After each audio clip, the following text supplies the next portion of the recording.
আপনারা কথা বলবেন না।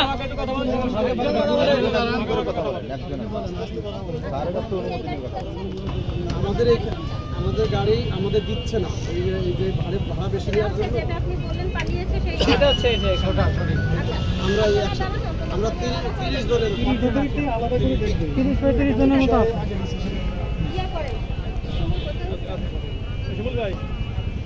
কত টাকা ইয়ে হয়েছে, কাছে কত টাকা আছে?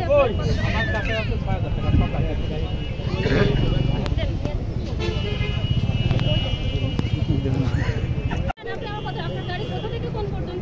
আমার গাড়ি যশোর থেকে আসে।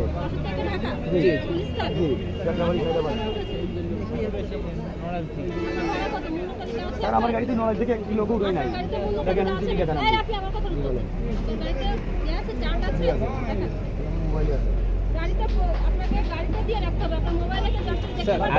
কোথাও আপনার ভাড়া উল্লেখ করে নাই। শোনেন, আমি আপনার মোবাইল চেক করব না, আমি সাধারণ মানুষ, আমি জানি না। আপনারা আমাকে দেখাইতে হবে ভাড়া কত। আপনি মোবাইল নিয়ে ঘুরলে তো হবে না। মোবাইল নিয়ে আমার ছবিগুলো আছে। কত বছর ধরে গাড়ি চালান? না 25 বছর চালান, আপনি এরকম মোবাইল নিয়ে ঘুরলে তো হবে না। স্যার এই একটু লাইটটা ধরুন, জীবন এটা ধরো। কি লাইটটা ধরো, লাইট। 12 টাকা কত টাকা উঠেছে? মোবাইল থেকে কোনো যাত্রী নাই। ওঠেন নাই, মাসপত থেকে উঠেছে আপনার দরকার রাস্তাতে করতে স্যার। কত দূর সেটা স্যার আমার 665 টাকা ভাড়া স্যার, 650 টাকা। এই কথা বলেন না, বেশি করে নেই না। আমি একটি লোক দাঁড়ায়ও নি না, একটি লোক বলতে পারবে না, ভাড়াও বেশি নেই। আমি এই রাস্তায় 16 বছর সার্ভিস দিচ্ছি। এখানে কাউন্টার ওই যে আছে পাতলাই, এখান থেকে একজন আমাদের ওই যাত্রায় ঠিক করুন।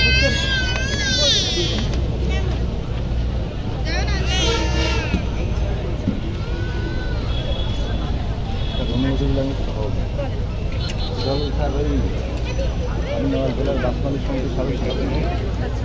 এখন বিষয়টা হচ্ছে আমি এই যেটা দেখি এখানে দাঁড়াই, আমি অবশ্য নির্দিষ্ট একটা কোম্পানিতে আছি, ঠিক আছে, মানে গাড়ির কোম্পানিতে আছি দেখাশোনা করি। এখন বিষয়টা হলো স্যার এই যে গাড়িটা নয়েল থেকে ছাড়ছে 500 টাকা করে ভাড়া, ওই কার্ড আছে এদের কাছে হয়তো না, কিন্তু কাউন্টারে আপনারাই দিচ্ছেন। এখন ওই দিকে একটা যাত্রী অভিযোগ দিচ্ছে না যে 50 টাকা আমার কাছ থেকে বেশি নিচ্ছে, এটা ওরা করে। এখন আর আপনার ফেয়ার আছে, যে ফেয়ার আছে, যে কয়টা টাকা বেশি যে কয়টা টাকা বেশি নিচ্ছে, এই কয়টা টাকা আপনি এর কাছ থেকে আপনি ব্যাক করাই দিতে পারবেন। 500 টাকার পরে যে টাকাটা নিচ্ছে, যেরকম স্যার আপনি করছেন